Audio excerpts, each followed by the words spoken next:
If you're looking to log into your MetaTrader 5 MT5 account and get started with trading, you're in the right place. Today I'll walk you through the sign-in process on both the MetaTrader app and the MT5 platform. Let's dive right in. Let's start with logging in to MetaTrader 5 on your computer. Open the MetaTrader 5 platform.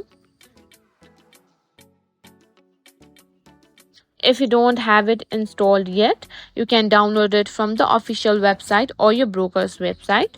Once MetaTrader 5 is open, you'll see the login window. If you're not on the login screen, go to the file in the top left corner and select login to trade account.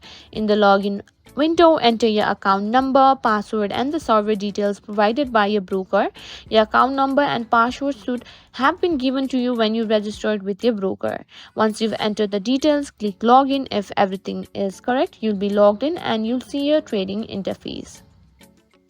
If you encounter any login issues, double check that you've entered the correct account number, password and server details. And that's it. You've successfully logged into your MetaTrader 5 account on your device.